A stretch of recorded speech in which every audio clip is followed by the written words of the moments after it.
Amen.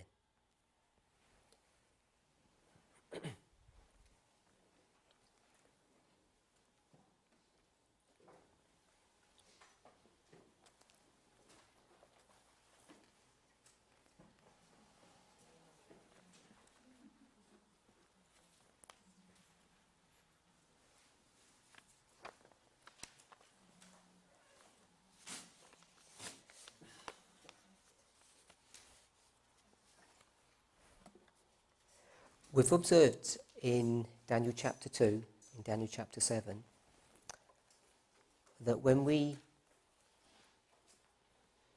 see the fourth kingdom being presented to us, that it comes in two phases.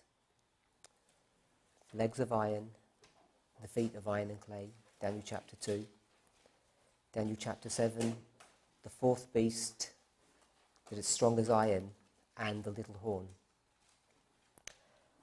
And so when we come to Daniel chapter 8, based upon testimony of 2, we would expect to see this fourth kingdom also coming in two phases. But as you know, if you read verses 9 to 12, which deal with this fourth kingdom, that on the surface you don't see any indication that there are two phases of Rome being brought to view. We've discussed the Medes and Persians, the Grecian Empire from verses 3 to 8. And then in verse 9, it talks about a little horn coming out from one of them. So let's turn to Daniel chapter 8 and read that verse. Daniel 8 verse 9, and out of one of them came forth a little horn which waxed exceeding great toward the south and toward the east and toward the pleasant land. We'll read from verse 10 right to 12. And it waxed great even to the host of heaven, and it cast down some of the host and of the stars to the ground, and stamped upon them. Yea, he magnified himself even to the prince of the host, and by him the daily sacrifice was taken away, and the place of his sanctuary was cast down. And an host was given him against the daily sacrifice, by reason of transgression, and it cast down the truth to the ground, and it practiced and prospered. So, on the surface, it doesn't appear that there's any kind of evidence to show two phases of Rome. So I'm only going to comment on it because I assume most people here already have a good understanding that the two phases of Rome that are brought to view in these 4 verses is based upon the verbs that are in these verses. And in the Hebrew, the verbs have gender built into those verb phrases. So when there's action being performed in the Hebrew, the way you identify what's going on is, or who's doing those activities, whether it's a masculine or a feminine person, is by the subtle changes in the verb itself. It's a marked difference to the way the English language is used, because in the English language all verbs are gender neutral, and the way you identify gender is by adding pronouns to those verbs, or a noun, but mostly it's pronouns, a he or a she or a it. But in the Hebrew you don't need to do that, because the verbs themselves possess gender. There are subtle differences between the two. So is everybody aware of all of this? Yeah? I never knew it was the verb. It's not the verb, it's the noun. No, it is the verb, because if you go to, for in, Mare, mara, that's a noun, right? if you go to verse, I see what you mean, but I'm talking about in these particular verses, because in verse 10 to 12 you never see the little horn ever being brought up after that. 8, 10, 12. Yet if you look at the, we'll spend a couple of minutes looking at it then, if some people aren't too familiar with this.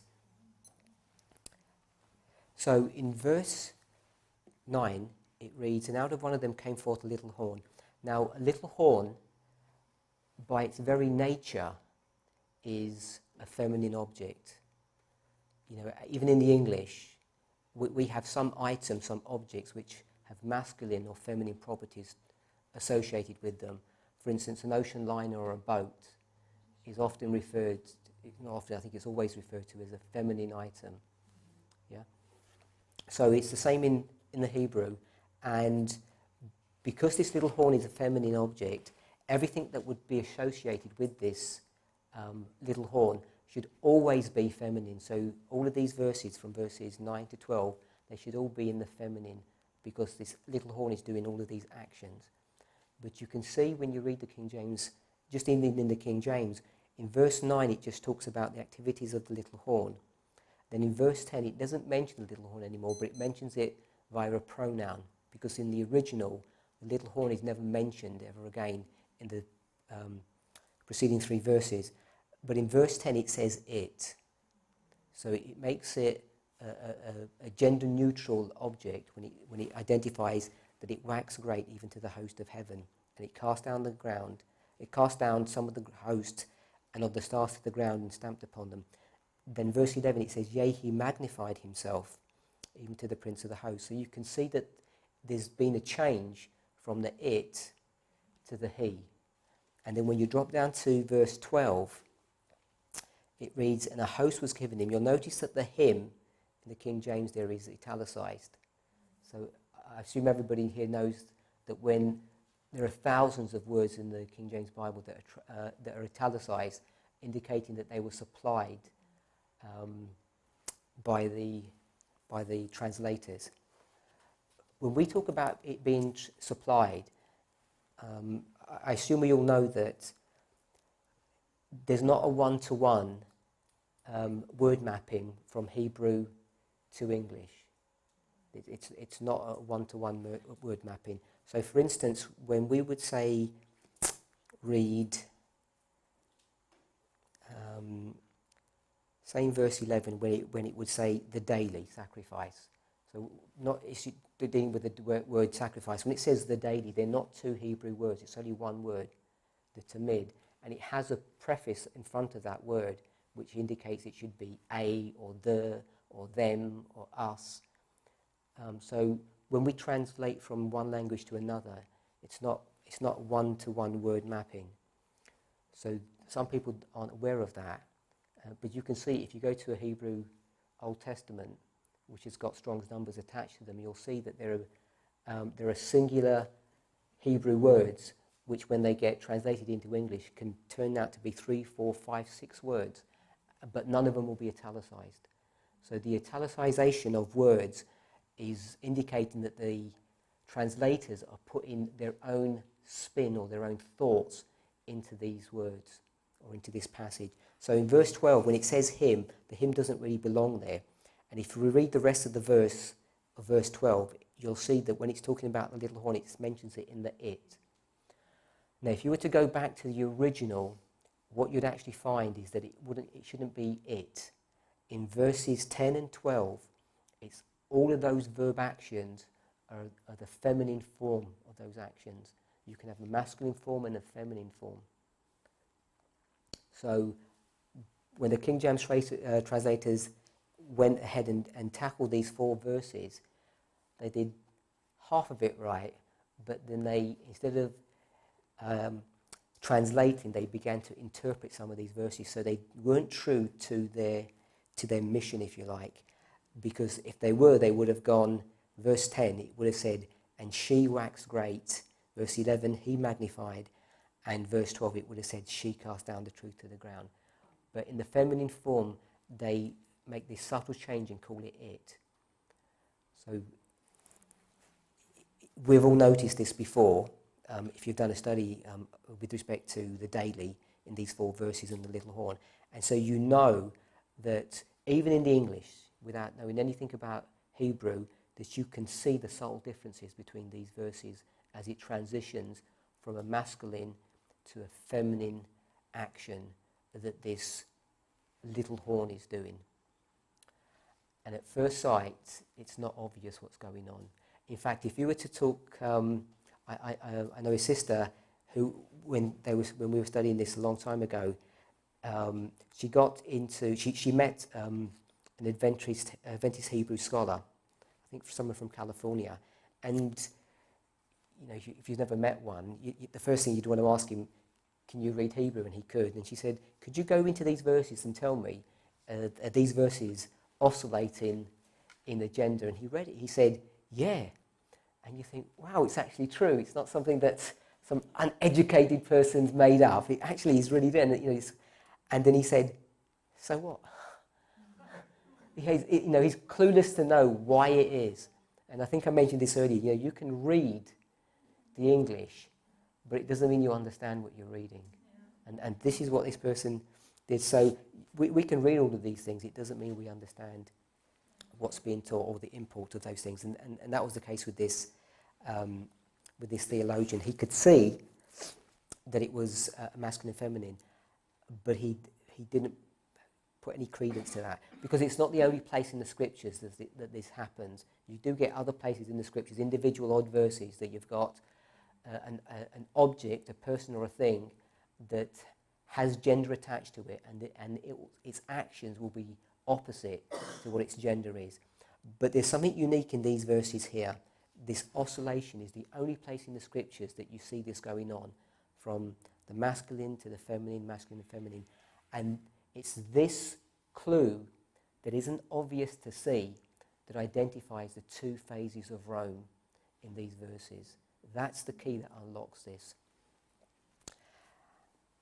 Today, you're probably all aware that most of the church, by a large margin, believes that the daily is the ministration of Christ. That's a given. We understand that. Sorry? That's what you were taught. Yeah. Most of us have been taught that way. In fact, when you taught something for so long one way, it's hard to actually see it the other way. And it's been so long that I've understood what the daily is. It's hard for me to actually go through the logic to explain how you could ever see it the other way round, because it's very difficult. So chapter 8 is following the same pattern as chapter 2, chapter 7, and now we're going to see still the two phases of Rome, but it's a lot harder to see. You have to dig a lot deeper to identify the two phases of Rome. And then when you get to Daniel 11, you're still going to see the two phases of Rome, but it gets even harder in Daniel 11. Daniel 2, you could see two different types of material. You see two different body parts. Daniel 7, you see the beast with this horn attached to it. Daniel 8, you see these two different genders. And in Daniel 11, it's so difficult, you don't see any difference between the two phases of Rome. Because in Daniel 11, they both go by the same title of the King of the North. And the only way you can decipher which phase of Rome is being dealt with in Daniel 11 is by the context of the verses that surround it. That's the only way you can do it. So if you don't know your history very well, or you don't interpret the verses correctly, you can make mistakes really quickly in Daniel 11 about how to identify which phase of Rome it's talking about. So it gets progressively harder as you go through the verses.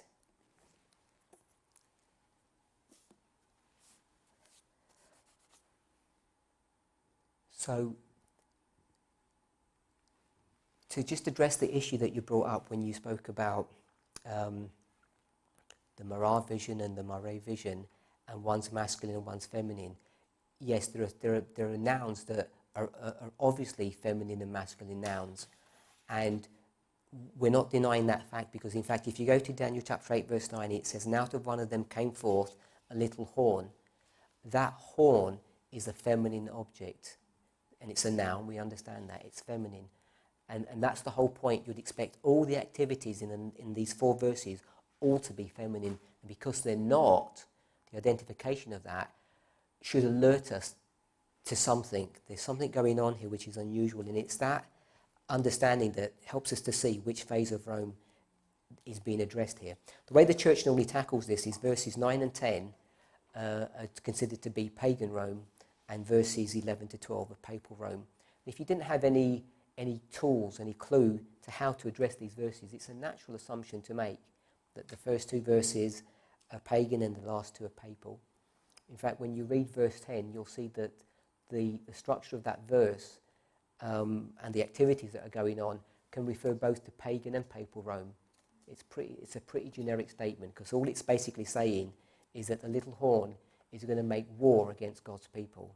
That's essentially the long and short of Daniel chapter 8 verse 10. And both pagan Rome and papal Rome both do that activity equally well, and we know that. Parminder, it would be helpful for me. Would you write on the board papal, pagan, which one's masculine, which one's feminine? Just put an M or an F by it. Yes, So I can go along with it. I'll go ahead and do that as we're progressing. So, And there's another point, there's a question back here. So in verse 9, it's masculine. It's the little horn is masculine. no, the little horn is feminine. A little horn, that horn is a feminine object.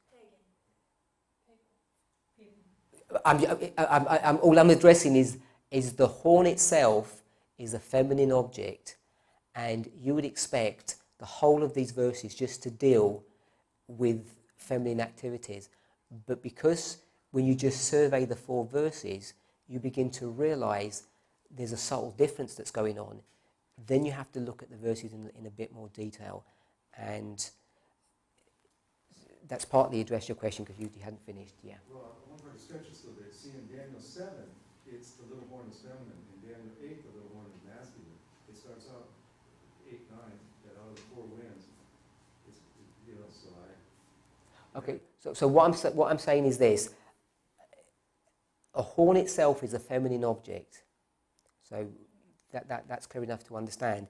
What's going to identify pagan Rome in verse 9? Out of all the verses, actually, verse 9 is the hardest one to tackle. It's the hardest one to address, even though we focus on verse 11 an awful lot. Do you mean a horn in the Hebrew language is feminine? Yeah. Okay. If let me just You did say that verse 9 and 10 are both pagan Rome and 11 and 12 are both papal. No. that's what the church teaches. Okay. Yeah.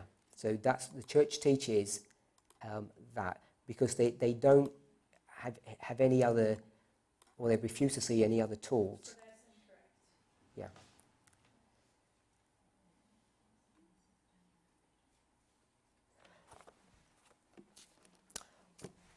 So what I'm suggesting is this. Verse 9, it reads, "Out of one of them came forth a little horn, which waxed exceeding great." Now you can see a couple of things happening in this verse, a couple of activities that this little horn is doing. It says, "Out of one of them came forth," so there's a coming forth.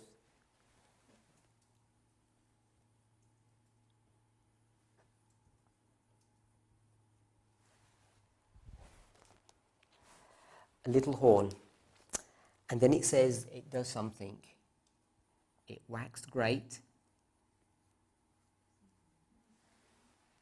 Waxed exceeding great, sorry. And then it gives you the directions that it does that from. It says the south, the east, and the pleasant land. And that pleasant land we would understand to be the glorious land. They're the same concept, the same principle. In the original, it just says the pleasant. It doesn't even have the word land in it, but it's talking about Israel or Palestine, the pleasant land.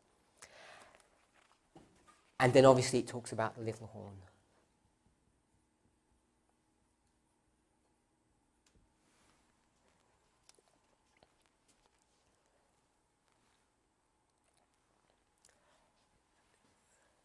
Without getting into the complexities of this,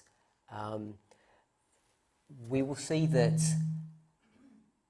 these activities that are being spoken of here have gender attached to them, and this coming forth is masculine, whilst this waxing great is feminine. Now, what you would expect to see is the coming forth should be a feminine action, because the little horn itself is feminine, so all of this should be feminine. But right in verse 9, you see that there's an anomaly brought to view, that this coming forth is different to what it should be. And this should alert you to some truth that God is trying to teach us about the activities of this little horn. And as you go to the other verses, it develops this principle, this concept. But it's right in verse 9, that we see this anomaly that you have a feminine object and its coming forth is being identified as a masculine activity. And it's this masculine activity here which is going to identify it to be pagan Rome.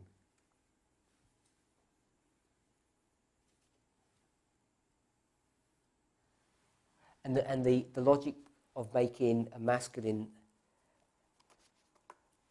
action attributed to pagan Rome is because pagan Rome is a nation state or a kingdom. And there are many, many stories to indicate that a kingdom is ruled by a king who is invariably a man. And we all understand that the papacy, however we want to describe it, is a church.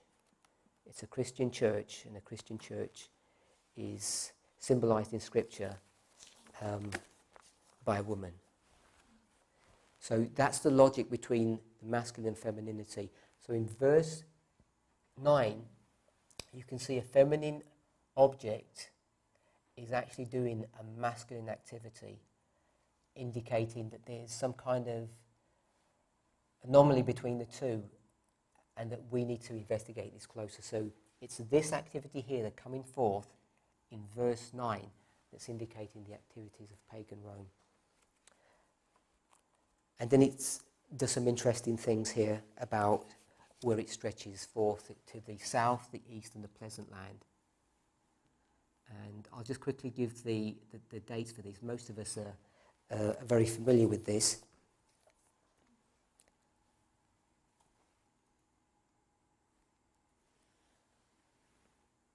This is in the year 63 BC. This is 64 BC. And this is 31 BC. And this is the most important date out of all of these three. This is the subjugation of Egypt in the time period of Cleopatra. Everybody's familiar with Cleopatra and who she was. And in 31 BC was the Battle of Actium. So we all understand that history reasonably well. Everybody knows about Cleopatra. You may or may not have heard of the Battle of Actium, which occurred in 31 BC. An interesting thought that sometimes we're not aware of is that because this is the south and we think that this is Egypt, and we think Cleopatra is an Egyptian queen, what we lose sight of sometimes is that this actually isn't Egypt of the pharaohs that as we understand it. You know, when you think of Pharaoh and Moses, the land is Egypt, but the nation is not Egyptian, because this nation here is actually Greece. So do we understand that? Yeah, that's not new to people, or it is? Kind of new? I did. Sorry? Okay. So we know that we have these four kingdoms: Babylon, Media, Persia, Greece, pagan Rome. And we know that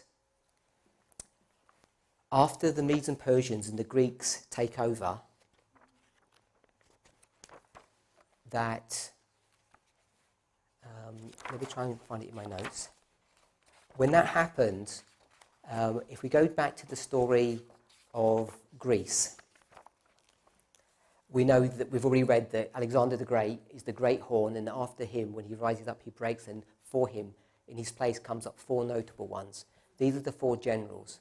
Yes, the four generals are Ptolemy, Cassander, Lysimachus, and Seleucus. These are the four generals. And after infighting one with another, two of these generals come off the scene, and you're left with two people who basically divide the kingdom between themselves. It's Ptolemy and Seleucus. And they're the king of the north and the king of the south that you see identified in Daniel chapter 11. So we know the king of the north and the king of the south. And the king of the south owns the territory of Egypt. So this history that's being brought to view here is the destruction, the final destruction of the Grecian Empire. The date that we normally use to transition from Greece to pagan Rome, does anybody know what we normally use? Or the battle or anything? The transition from Greece to pagan Rome, there's normally a date that the church, any kind of evangelistic campaigns, when they put the image there and they give dates, the date they normally use is 168 BC at the Battle of Pydna.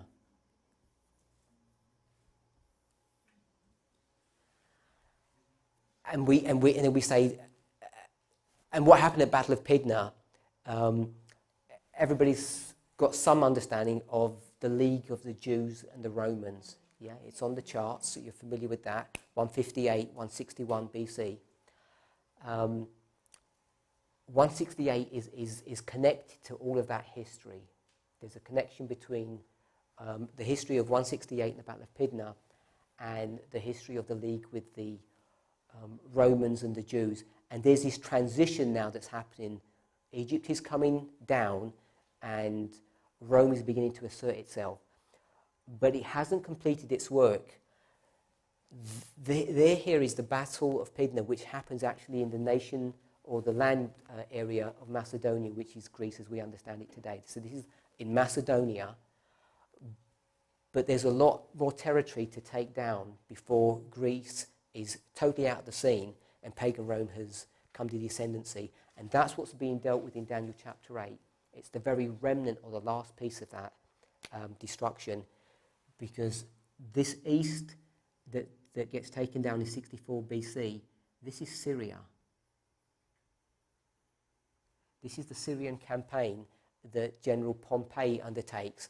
And when he subjugates Syria, he also subjugates Israel at the same time. And then around 30 years later, he's going to, not Pompey, but pagan Rome, is going to finally take Greece off the scene. So when we think about the destruction of Greece into pagan Rome, it takes a long time. It goes from 168 to 31 BC. It's not a straightforward process as Daniel 2 would teach or Daniel 7. It's when you understand that verse 8 is talking about this transition from from Greece to pagan Rome, and it's all done by the year 31 BC. That's what verse 9 is teaching us. We're all familiar with the fact that 3 geographical areas or territories need to be taken down. Yeah. So this is the first time it happened, pagan Rome. Daniel 7 shows the same history for papal Rome, the same sequence of 3 nations having to be taken down before the papacy can rise to the throne. And we understand that the same thing's going to happen at the end of the world, Daniel 11 verses 40 to 45. Yeah, the king of the south, the glorious land, and Egypt.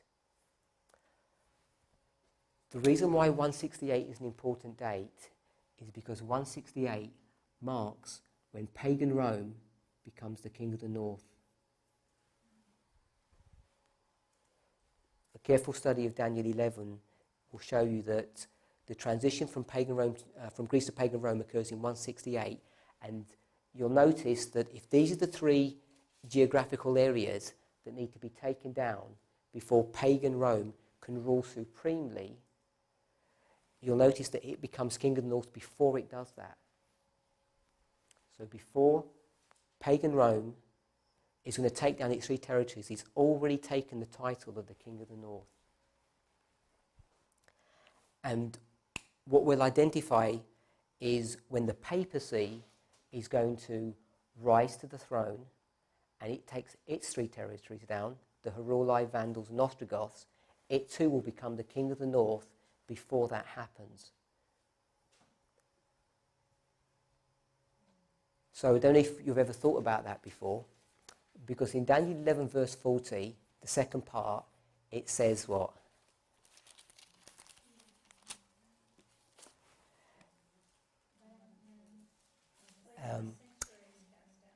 Daniel 11 verse 40, and the king of the north shall come against him like a whirlwind with chariots and with horsemen and with many ships. So we understand that to be 1989, yeah, which is the first territory that's taken down, the first obstacle. The king of the south is taken down, but the papacy has already been identified by what title? King of the north. So the papacy has already taken the title, and it's in its third phase of the title of king of the north before it begins its work. So you'll see this in all three phases of Rome, that the king of the north, the title is taken down before those three geographical areas are addressed. The other thing that we'll notice is the sequence of what's happening here.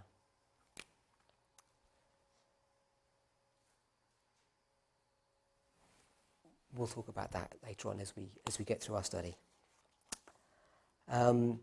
So, verse 9 in summary. We have a feminine horn with a masculine activity indicating pagan Rome doing a work of rising to the ascendancy. And it takes down three territories. This is the subjugation of the Grecian Empire. It's complete by 31 BC. And it's taken down these three territories, and it's already got the title of the King of the North when it takes down the nation of Macedonia in 168 BC at the Battle of Pydna. Verse 10 we've already briefly discussed. There's not much to discuss on verse 10. And now it goes to this gender neutral, but in the original it's in the feminine. So we should actually read this, she, and she waxed great, even to the host of heaven, God's people here on earth. And she cast down some of the host of the stars to the ground, and she stamped upon them. Now, because this is in the feminine form, verse 10 is feminine, so we'll write here, verse 9 is pagan, masculine. Verse 10 is papal, feminine. Verse 11, verse 12. We know verse 11, we already read it. It says he, hence being pagan, masculine. And verse 11 says it, the same as verse 10, which is papal, feminine. Verse 12, verse 12. Verse 11. Verse 11 is the most problematic or complex verse to deal with. Verse 9 takes some struggling with because of this issue about the feminine noun with the masculine activity. But verse 10 has got a lot of, verse 11 has got a lot of information there, and it takes a bit of picking out to figure out what's going on. Verse 11, yea, he magnified himself even to the prince of the host, and by him the daily sacrifice was taken away, and the place of his sanctuary was cast down. So there are a number of things that are occurring in verse 11. It covers a number of different histories. And the first thing we want to understand, it talks about he in the masculine, yea, he. It's talking about the pronoun or the subject, and the subject being a little horn. When you trace it back right down to verse 9. So you know this is talking about the little horn. It's in a masculine form, so we know that this is talking about pagan Rome, not the papacy. So verse 11 begins with this concept that, first of all, we know we're talking about pagan Rome. Yea, pagan Rome magnified himself even to the prince of the host. We will understand who the prince of the host is. We know that this is Jesus. If you want to look at some verses to identify this, you could go to Joshua chapter 5, verse 14. We won't go there. You can just write a reference for it if you like in your Bible or in your notes. Joshua 5:14, and also Daniel 11, verse 22. Both of those speak either about the prince of the host or the prince of the covenant. So this is Jesus.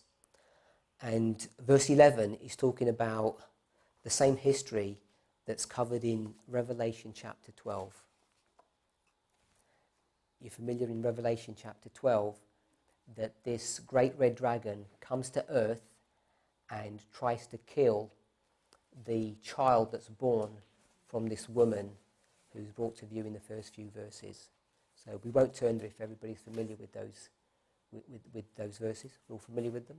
Yeah, that concept. So we know that this is Jesus, and he magnifies himself, pagan Rome, both at Christ's birth, when they try to kill him, and eventually at his death, when he's 33 and a half years old, they eventually succeed and magnify themselves and crucify Jesus. Then we get to the next part of the verse. And by him the daily sacrifice was taken away, and the place of his sanctuary was cast down. So we want to spend some time looking at this, because we want to identify what this daily is.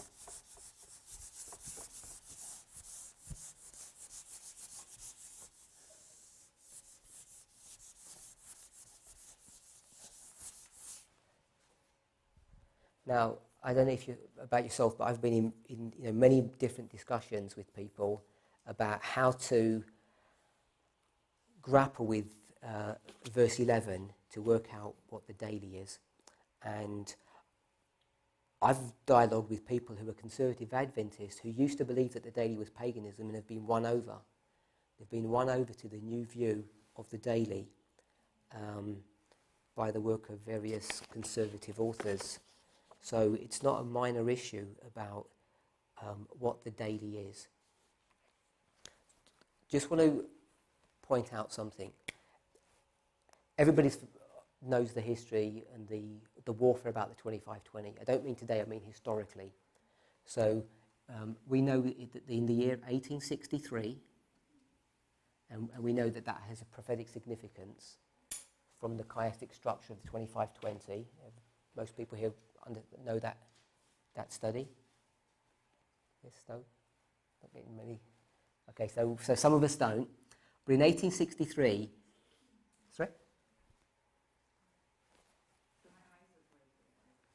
Oh, in 1863, there's a rejection of the 2520. Everybody here is familiar with that. And around the year 1901 and ongoing, there's a rejection of the daily. And then around from the 1930s to the 50s, there's a rejection of the understanding of Islam and the trumpet. So the three things that are on these charts that today that we war against, I know we concentrate or focus an awful lot on the 2520, but there are three elements that are rejected today by the church. The 2520, the daily, and Islam. And when we talk about the four generations in the book of Joel that you've probably heard a controversy over, you can identify that controversy is going on in these various generations of Adventism.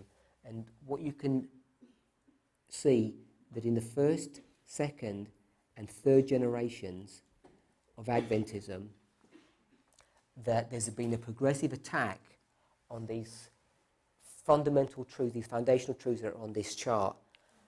So the issue of the daily is not something that's insignificant. We had some dialogue back where I live about if the usefulness of the 1863 chart and the information that's contained in it. And some people think that it's not that harmful, it's pretty benign, the 1863 chart, because there's a lot of truth on the 1863 chart. In fact, you're probably aware that the 1863 chart has a little booklet that goes along with it, like a study pack, because it doesn't have all the writing on there. And when you go through the study pack, they actually mention the dates, 677 to 1844. Now, they don't quite phrase it that way, but they'll identify a historical event here and a historic event here. And some people who actually promote the 1863 chart and rejected 2520 aren't even aware that in the study notes it actually tackles these two dates. And we had some discussion a while back. People were saying that if you were asked to present some truth, but you only could use the 1860 chart, would you go ahead and do that? Because you can develop a pretty strong argument about the 2520 being correct just by the information that's in this study pack. And some people are saying, yeah, if you've got the opportunity, you should do that. But my response was, no, you shouldn't.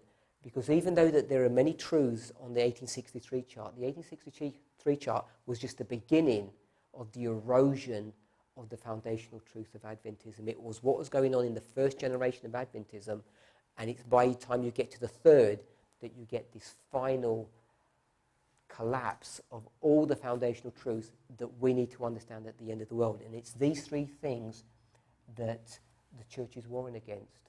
And it's not accidental. I'm not saying today it's premeditated in some kind of sinister way, but the church has been educated and indoctrinated to have got rid of all of these truths, and that's what the warfare is about. So the issue of the daily is of extreme importance to us, whether we understand daily to be correct, that it's paganism, whether it's Christ's ministration in the courts of heaven, just as we focus on the 2520. So, the second part of the verse says, and by him the daily sacrifice was taken away.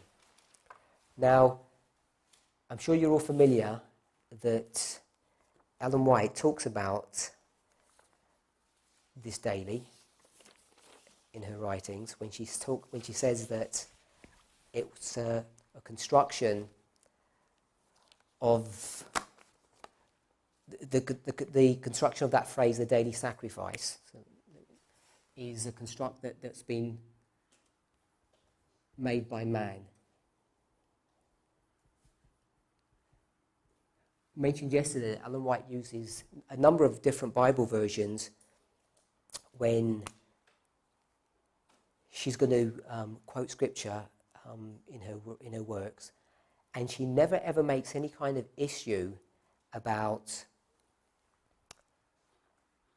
whether or not we should be using the King James or whether we shouldn't, and she never talks about any kind of supplied words,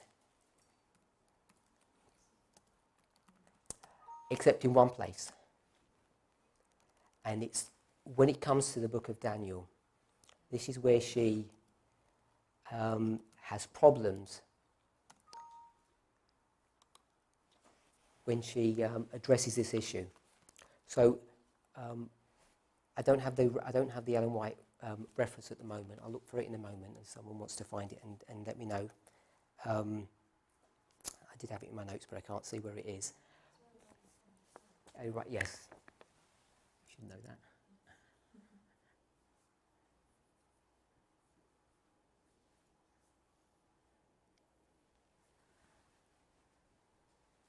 And there's another place that it's found as well, and I'm trying to think what the other place is. It's found in three places: Experience and Views, which is a book that's contained in early writings, but there's another one that escapes my attention. The reason why it's interesting to note that, because in the early writings passage where she talks about the word sacrifice was supplied by man, she does it in the midst of a paragraph, and there's a lot more words that are attached to that in the early writings passage. But when you see how it's laid out in some of the other some other of her works, and I can't remember the name of the other one. Can you find the other one? Is it the exact same phrasing? Yeah, Experience and Views is exactly how it's written in early writings, but there's a third one. And it's different phrasing a little bit? It's not so. The phrasing's the same, but the way the actual pagination is laid out is different. That's it. 50. Yeah. So let me write that down. Review and Herald, 1850. And what's the month? Yeah, November the 1st. When you see how it's laid out in the Review and Herald article, you'll see what she's doing is she's not getting these different thoughts and putting them into a single paragraph. It's almost like bullet points. She's bullet pointing various independent thoughts and ideas. Because one of the things that people bring up is when you look in early writings and you address this issue about the daily, it's connected with time setting. Yeah? And this is one of the arguments people use, that there's some kind of connection about the daily and time setting, and we don't really understand what she was talking about when she speaks about the daily sacrifice, because they want to connect it with the issue of time. But in the original, which is the Review and Herald, it's the earliest published information for this statement here, because I think Experience and Views is 1851, and this is, I think, 1886, early writings. You'll see that it actually bullet pointed, and the daily sacrifice here is on its own, and then the issue of time is on its own, and they're totally independent thoughts.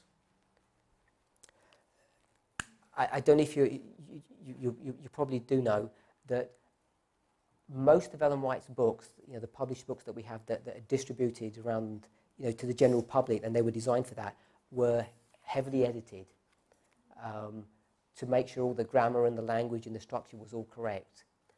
When you see Ellen White's original words, which were never edited, it's just her writings, sometimes the layout and the wording and the structure, it doesn't look the same, it doesn't flow as well.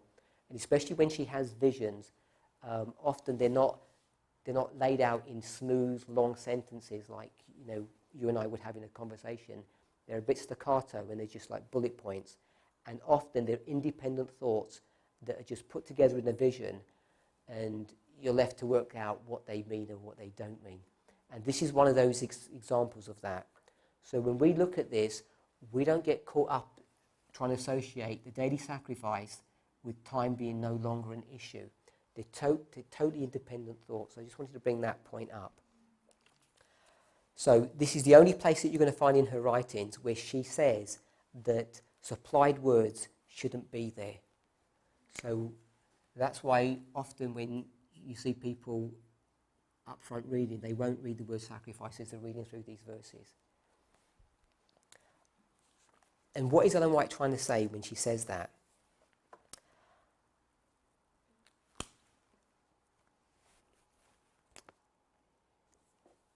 When William Miller was looking at this passage and he was trying to understand what Daniel 8 was talking about, he came across the same issue that Ellen White is addressing here. Sorry, early writings is 1882, not 1886. I'll read the passage out. Then I saw in relation to the daily, Daniel 8:12, that the word sacrifice was supplied by man's wisdom and does not belong to the text, and that the Lord gave the correct view of it to those who gave the judgment hour cry when union existed before 1844. Nearly all were united on the correct view of the daily. But in the confusion since 1844, other views have been embraced and darkness, confusion have followed. Time has not been a test since 1844, and it will never again be a test. When you read it in early writing 74, it just flows in the same paragraph, and people have picked up on this, suggesting that it's connected thoughts, and my contention is that it isn't, because when you see it in the Review and Herald article, it's actually laid out differently, and they're separate independent points. Let's just give you a reference of what, we're just going to read what William Miller says on this issue. 1843, Apollos Hale, the Second Advent Movement. It's the name of a magazine, and that's the reference for it. This is what a biography of his work says. On another occasion, he stated his mode of settling the meaning of the text before us, the meaning of the daily. I read on, he said, and could find no other case in which it was found but in Daniel. So we just want to stop there for a second. Now, this word daily, I'm sure most of us understand that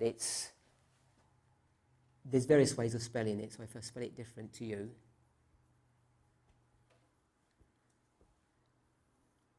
you go ahead and spell it how you feel best. But this word tamid occurs 104 times in the Bible. But when William Miller makes a comment on that, he says, I could find no other case in which it was found. So he says when he looked at the word daily, he couldn't find anywhere in the Bible where this word came up. And most people use this statement as, to ridicule the work of William Miller, because they said, any reasonable Bible student could have seen that it occurs many, many other times in the Bible. Or they say that he used the wrong type of concordance. You're familiar that he uses Cruden's concordance. Most Adventists realise that. But some people don't realise that he hasn't got any Greek or Hebrew in there. All it is just an English word study. So it'll take any word and it will just tell you all the Bible verses of it. It won't tell you what the meaning of that verse is. So it's not a very sophisticated concordance. And he did that deliberately. It wasn't. He could have used Strong's. Strong's was available, but he deliberately didn't want to, because he just wanted to wrestle with the Bible as it read. He didn't want to have other men's thoughts and ideas of what they thought was going on. So he says that he can't find this word anywhere else in the Bible. Then I took those words which stood in connection with it, the take away. He shall take away the daily, that's one phrase, from the time the daily shall be taken away, etc. And I read on and thought I should find no light on the text. Finally, I came to 2 Thessalonians chapter 2, verse 7 and 8. For the mystery of iniquity doth already work, and only he who now letteth will let until he be taken out of the way, and then shall that wicked be revealed. And when I had come to that text, oh, how clear and glorious the truth appeared. There it is, that is the daily. Well, now, what does Paul mean by he who now letteth or hindereth? By the man of sin and the wicked, popery is meant. Well, what is it which hinders popery from being revealed? Why, it is paganism. Well, then the daily must mean paganism. This led Mr. Miller to believe that the daily of Daniel 11 was paganism or idolatry. Now, when William Miller is phrasing this passage, he's going to refer to Daniel chapter 8, verse 11, 11 verse 31, and 12 verse 11. These are the three Bible verses that he refers to in this statement that we just read, because he puts in quotation marks these various Bible phrases. To summarize what William Miller is saying, he says this. He finds the word the phrase daily sacrifice. He looks at it and he says, I can't find this used anywhere else in the Bible. So he doesn't understand how he's going to find out what the daily means. Then he says he takes the words that are in connection with this, which is the phrase take away. It leads him to 2 Thessalonians. And in his study of 2 Thessalonians, he sees this. He sees that there's a power here who is hindering this other power from coming to the ascendancy. So the first power is hindering the second power. And he clearly understands and can identify that the second power is the papacy. And then he used simple logic. So it says in 2 Thessalonians, this power is hindering this power until the first power is taken away. That's essentially what we just read from 2 Thessalonians. This power hinders or stops this power until the original one is taken away. And he says, well, we know what the papacy was.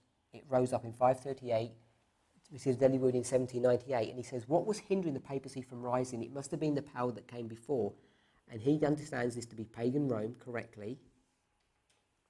So there he put here pagan Rome, So he could see that pagan Rome was taken out of the way, or as he would express it, paganism. So this was the logic that he used to understand what the daily was. It's from the phrase take away, and it's used here in 2 Thessalonians, the taking away, and he identified it to be pagan Rome or paganism. Ellen White is going to tackle the same issue, and she's going to say the reason for this is that the word sacrifice shouldn't be there. And then she's going to talk about this passage from that perspective. Now, both Ellen White and William Miller have obviously, Ellen White had divine insight, and William Miller too had divine insight, but they don't explain explicitly what's going on, what the issue is. So there's a bit of grammar that needs to be addressed in this phrase here. Now, if you take this phrase, daily sacrifice, this word here, sacrifice, is a noun.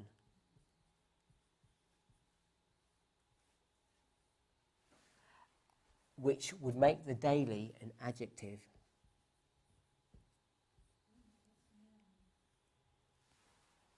But if you take the word sacrifice away, the word daily then becomes a noun. And in their subtle ways, both William Miller and Ellen White are directing us to this truth that the word daily here is a noun and not an adjective. William Miller says this. He says, I looked at the word daily and I can't find it anywhere else, indicating that it's a noun. And Ellen White says, take the word sacrifice out, and again, making it a noun. If you take tamid, which is daily, there are a number of other Bible words, English words, that are used to express tamid. But the phrase daily sacrifice is only used in the book of Daniel. It's not used anywhere else. So the word daily could be used in other Bible verses, but the phrase daily sacrifice is only used here in the book of Daniel, the few times that it's used here. So there's 104 usages of this word tamid, but it's only 5 times in the book of Daniel. And the 5 times that it's used in the book of Daniel, the word sacrifice is supplied 5 times, and it shouldn't be there. So William Miller had a deep insight that I think only God could have given him to recognize that in the book of Daniel there's a unique difference of what the daily is compared to all the other Bible verses that you can find, the other 99 times that it occurs in the Bible. And that this word daily is not an adjective, but it's a noun. In all the other 99 usages of the Bible, everywhere you find this word daily, it's either an adverb or an adjective. Everybody knows what an adjective and an adverb is, yeah? I don't mean to be disrespectful, but I go to lots of places and lots of people don't know. It's not something to be embarrassed or ashamed. Lots of people aren't sure what an adjective or an adverb is. The simplest way you can explain it is that they're modifying words. You get either a noun or you get an action, and you're going to change it, you're going to modify it, like a big ball, or you ran fast. It describes or modifies how an action is occurring or how an object is being described. But in Daniel, in all the 5 usages of this word, it's not an adjective or an adverb, it's actually a noun. So that's the first thing that that we need to get to grips with when we talk about verse 11. First of all, that it's pagan Rome. So here's pagan Rome. And secondly, that the word daily is a noun. It's not an action that somebody is doing. It's an object, a thing in and of itself. The reason why those 2 thoughts are important is because the way the church teaches verse 11, it says that the daily sacrifice is the daily ministration of Christ. We're all familiar with that. It's the work of Christ in the most holy place, or in the holy place, depending on the time frame that you're looking at. So the first part that we want to see is that because this is dealing with the history of pagan Rome, we know that Christ, when pagan Rome is in existence, the papacy has not entered the scene yet. So we can understand that this is talking about pagan Rome, not the papacy. So this can't be the papacy taking over the ministry of Christ. Pagan Rome never did that. Pagan Rome persecuted Christ, but they never tried to take over his ministry. So we know it can't be the work of Christ's ministry there. And the other thing we know, it's not something that Christ does, it's actually an object in and of itself. But there are other clues to this issue as well. If we look at the verse, it says, and by him the daily sacrifice was taken away. So we'll just read we'll read the passage from the beginning. He magnified himself even to Jesus, and by him the daily was taken away. So it says by him the daily is taken away. The first thing that we want to see, I'll write it over here, is that the word by has been incorrectly translated. It shouldn't be by. If you have a marginal reading in your Bible, it will tell you that the word should be from. If you look at the Hebrew word that's being directed here, the word by is incorrect. It should be from. And this is one of the strongest arguments the church thinks to use to indicate that this is actually talking about the ministration of Christ, because it says, from him the daily sacrifice was taken away. And this him is being identified by the church as Christ. So we've tackled the issue. It's not by, but it should be from. We've also looked at the issue of sacrifice. So the word sacrifice should not be there. Then we want to look at grammar.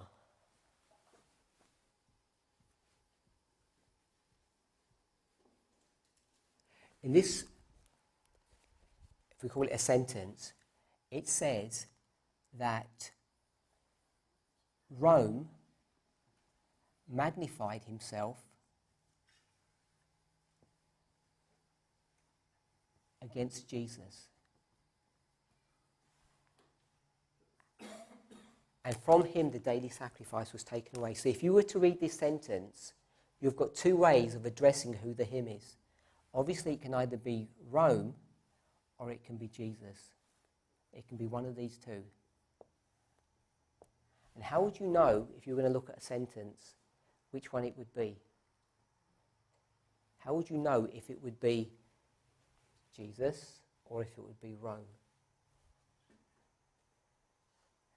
Most of the time when you look at a sentence, you can figure it out because of the way the sentence is constructed. But there are actually grammatical rules to actually work out how you should tackle a complex sentence like this. So, do we all know that this is the subject and that this is the object? They're both nouns. The subject of the sentence is this, and it's going to be doing something to the object. So there's a subject and object association in this verse. When you look at grammar, there are various rules of grammar to be able to decipher sentences like this. Let me rub some of this board out.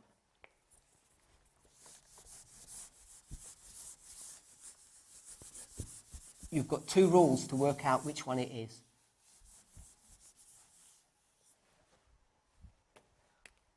This is the pronoun. And these are both nouns.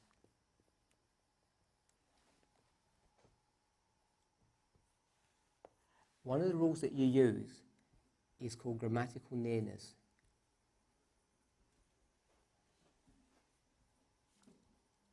This is the rule that the church uses. The church uses this rule, and what it says basically is grammatical nearness. So what you're going to see is when you look at a pronoun, you see which noun is the pronoun connected to. What's the nearest noun that's connected to the pronoun? and there's the pronoun, and the nearest noun is Jesus. So this is the rule that the church uses to decipher that the hymn is talking about Jesus. But there's another rule, and this is subject association. Subject association says that the pronoun is connected to the subject of the sentence, not the object, not the closest noun. So the question is, which one would you use? So if I wrote that this was the church, and I wrote that this was us, you'd kind of think, well, we're not sure which one it is. But if you go into the original, when you go back into the original Hebrew, if you see the way sentences are constructed in the original, they're not constructed in the same way as the English. They're actually, the sequencing of the words is often totally different to what you see written in the English. So if we were to go back to the original, and I know most people, I don't know if you've got computers here, but most of you have got a computer and you do your studies. I presume most of you use Strong's Concordance, not Strong's, eSword. Yeah, most people use eSword. If you download a Bible from eSword, and the coding for that is HOT+, which stands for the Hebrew Old Testament, and the plus indicates Strong's. Even if you can't read Hebrew, you don't need to. You can work out what the Hebrew words are by the Strong's numbers that are attached to them. And it shows you that it will show you in the original how these verses were constructed. And in this particular verse, it's not constructed in the same way that it is in the English. There are these subtle differences between them. Could you repeat that? What's the HOT+? Yeah. Hebrew, Old Testament. Where do you put that? Okay, so if you go to eSword and you go to, I think it's called Download in the top part of the, yeah, it's called Download. You go to Download, go to Bibles. If you run down, and I think it says something like Other Languages, you'll find HOT+. So in the original, the sentence is structured in a slightly different way, and it structures something like this. Even to the prince of the host, he magnifies himself.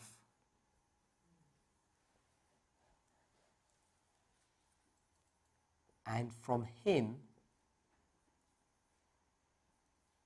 the daily sacrifice is taken away. So I'm just dealing with the first part of the verse, not the whole of the verse. So you can see that in the original, even to the prince of the host is actually being placed before this part where it says he magnified himself. It doesn't change who the subject or the object is. This is still the subject, and this is still the object, and this is still the pronoun. But when you see this subtle change in the original, and they're going to use the same kind of grammar rules that we do, you can see two things. First of all, that the pronoun here is now associated to the nearest noun, which is Rome, the little horn. And also, so it meets this rule, and it's also going to be associated to the subject. So both of these grammatical rules that are in common usage with everybody, if you're an expert at grammar, and I'm not, we know that these rules work. This sentence follows both of these rules, and it always comes to the same answer, that the hymn is talking about the he, or pagan Rome. And when you put the word from, not by, it reads this way: even to the prince of the host, pagan Rome magnified himself, and from pagan Rome, the daily is taken away. So there's these 3 rules that are clearly showing you that the daily cannot be the ministration of Christ. It cannot be the ministration of Christ. But there are still some more rules. There's so much information that's in Daniel 8 verse 11 to show you that this view of the daily, and often we call that Daniel's view of the daily, or Conrad's view of the daily, that it's so erroneous. There's so much information.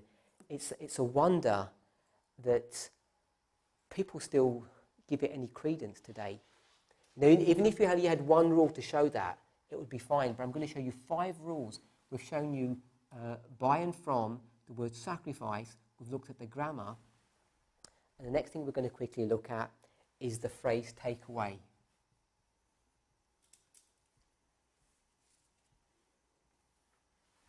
So, again, most of us here who understand or have looked at this in the past, I'm just going to rub this out. When we look at this phrase take away, we understand that when you look at the various verses in the book of Daniel, the 5 places where the daily is mentioned, that this phrase take away, there are 2 separate words that are used to describe this word take away. One of them is the Hebrew word rum, and the other one is sir.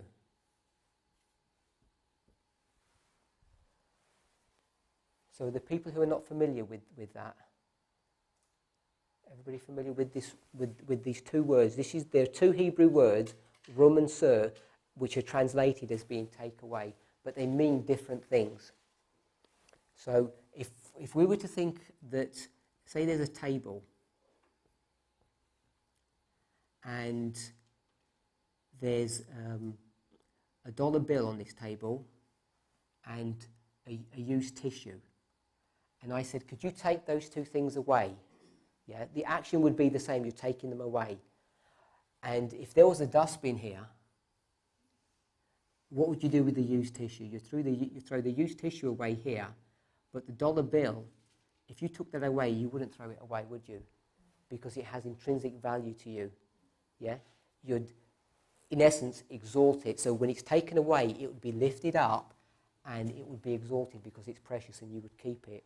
So these 2 words have these subtle differences. This would be rum and this would be sir.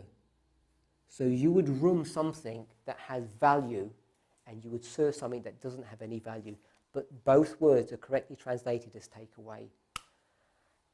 And in Daniel chapter 8 verse 11, this word rum is used.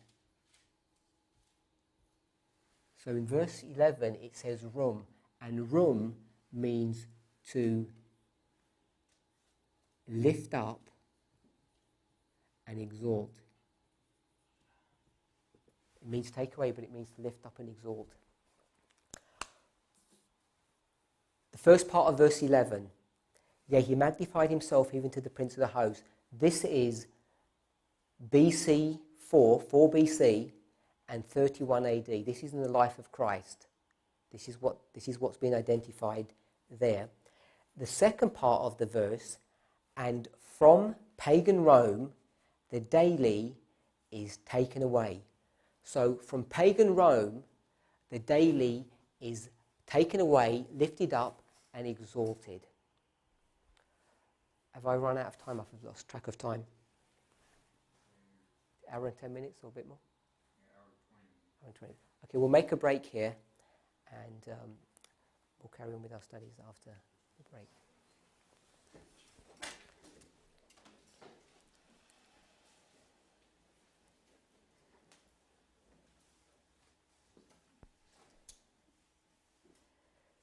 Heavenly Father, we thank you for your goodness and mercy towards us as we desire to honour you in our thoughts, our feelings, in all that we do and say.